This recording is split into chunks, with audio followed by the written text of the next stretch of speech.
Today we're doing the book presentation, which is an activity within the event of Gathering for Peace. And the main theme of the activity is Antalagi, Mübadele, exchange of populations. So, 1922 and 2022, the exchange of populations between Greece and Turkey was implemented 100 years ago and involved millions of people. The agreed mutual expulsion was based upon the religious identity. People lost their past, people lost their future, people even lost their lives. People were forced to make a new patrida, a new homeland. Unfortunately, still, the wars and the immigrations are the main issues, the major issues of our era. On the other hand, we have people like Bernard Morin who make new homelands willingly for themselves. Bernard Morin is from France. He is a retired mayor and he feels like home in Laos. He speaks Greek fluently and recently he wrote a book, a very good book, very well-made book on Laos. Morin, why Laos? Why did you choose Laos?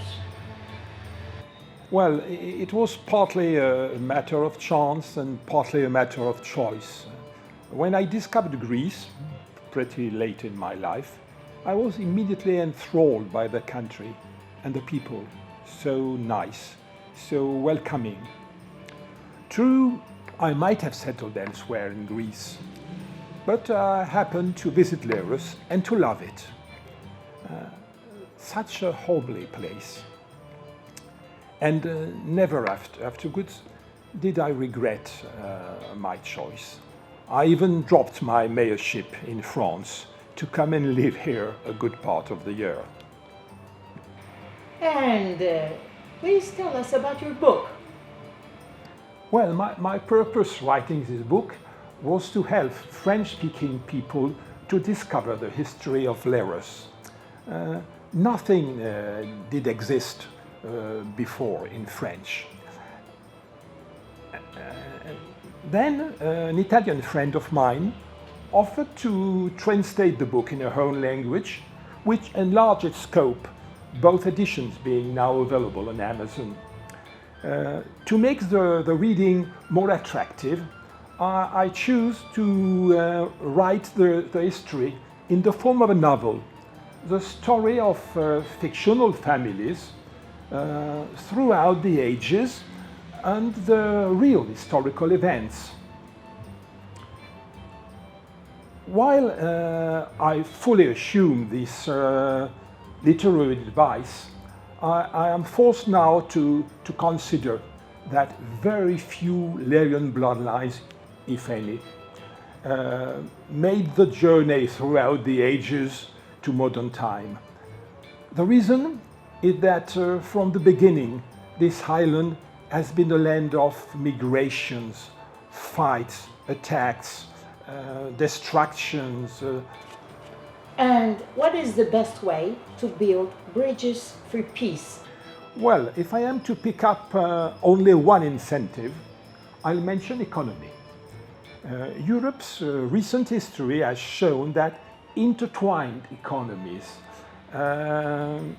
common interests, free movement of people inside common boundaries, and of course a democratic institution, a common currency, can do a lot.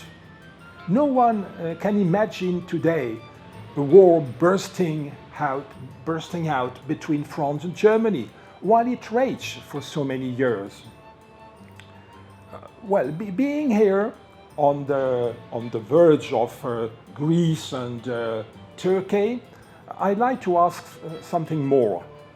What I've just said is the reason why I thought French President Sarkozy closing the door of closing the door of Europe to Turkey was such a disastrous lack of historical insight. Thank you, Bernard Morin, for this beautiful book presentation. I do thank you. Thank you, Leros, for hosting us, and hope to see you all next year, all together for Gathering for Peace event in Leros.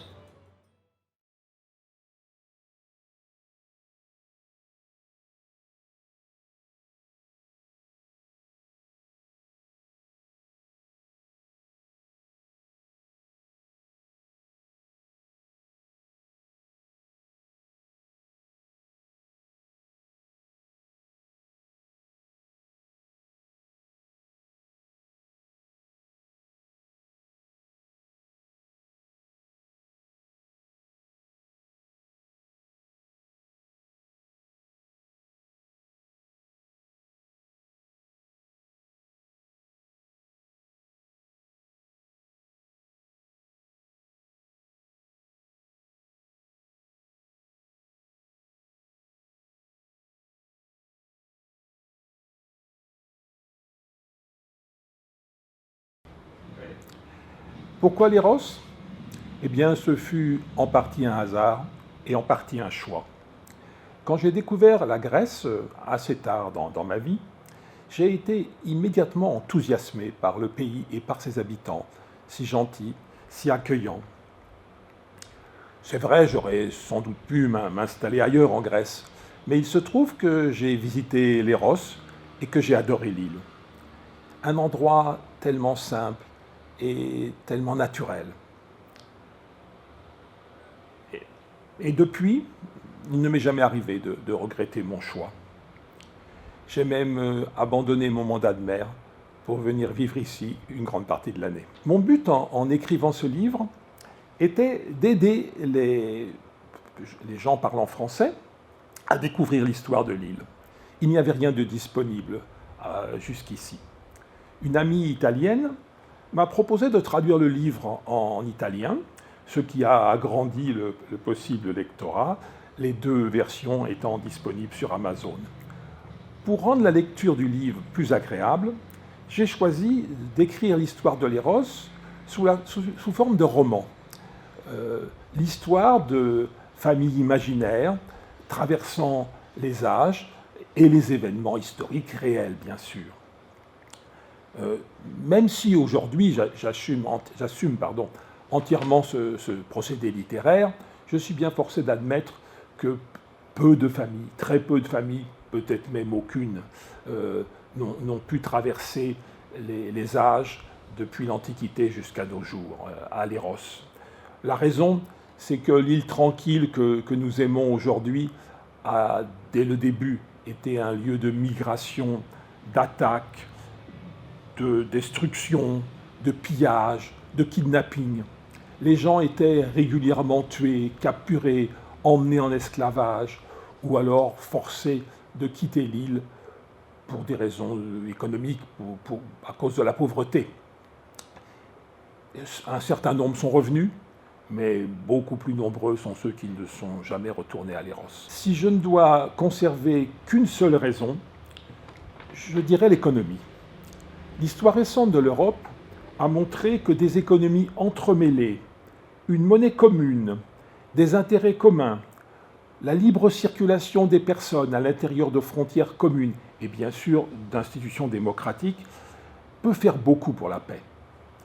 Qui imaginerait aujourd'hui une guerre éclatée entre la France et l'Allemagne alors qu'elles ont fait rage pendant si longtemps? Comme je me trouve ici, à la frontière de la Grèce et de la Turquie, j'ai envie d'ajouter une chose. C'est que tout ce que je viens de dire est la raison pour laquelle j'ai trouvé la décision du président Sarkozy de fermer la porte de l'Europe à la Turquie vraiment un grand manque de vision historique.